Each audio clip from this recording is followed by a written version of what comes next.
महासागर न्यूज. नमस्कार. महासागरमध्ये मी स्वप्नील दुधारे आपलं स्वागत करतो. आधुनिक युगात संगणक, टीव्ही आणि मोबाईलच्या आभासी विश्वात हरवत चाललेल्या आजच्या पिढीला मातीचा सुगंध आणि शेतीचे खरे महत्त्व कळावे या उद्देशाने श्रीवर्धन तालुक्यातील रायगड जिल्हा परिषद आदर्श शाळा बावेलवाडी येथील विद्यार्थ्यांसाठी एक विशेष भात लावणी उपक्रमाचं आयोजन करण्यात आलं. पुस्तकी ज्ञानाच्या पलीकडे जाऊन मुख्याध्यापकांसह शिक्षकांनी आणि विद्यार्थ्यांनी थेट शेतात उतरून भात लावणीचा प्रत्यक्ष अनुभव घेतला.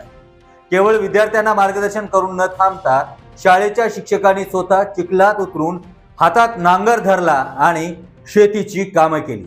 शिक्षकांना अशा प्रकारे शेतात काम करताना पाहून विद्यार्थ्यांचा उत्साह देखील दुप्पट झाला. गुरुजींनी दाखवलेल्या या धड्यामुळे मुलांमध्ये श्रमप्रतिष्ठेचं महत्त्व अधिकच अधोरेखित झालं आहे. शाळेतील लहानग्या विद्यार्थ्यांनी पहिल्यांदाच शेतीतील लाल चिखलात पाय ठेवत भात लावणी केली. शिक्षकांच्या सोबतीनं चिखलात काम करताना मुलांचा आनंद गगनात मावेनासा झाला होता.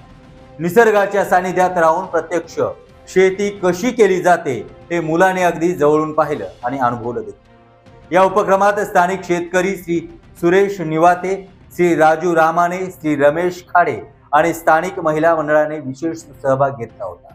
त्यांनी शिक्षक आणि विद्यार्थ्यांना भाताचं रोप कसं धरावं, त्याची जुडी कशी बनवावी आणि चिखलात ते योग्य पद्धतीने कसे रोवावे याचं प्रत्यक्ष प्रात्यक्षिक दाखवले. विद्यार्थ्यांनी अत्यंत उत्साहाने स्वतःच्या हाताने भाताची रोपे शेतात लावली.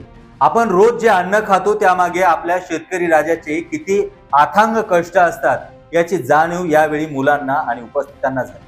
यामुळे घामातून मोती पिकवणाऱ्या बळीराजाबद्दल मुलांच्या मनात आदराची भावना अधिकच द्विगुणित झाली.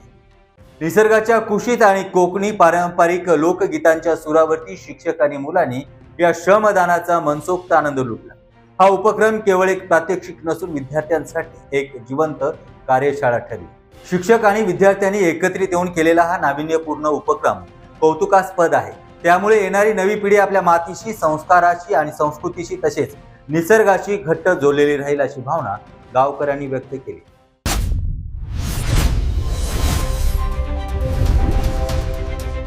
महासागर न्यूज.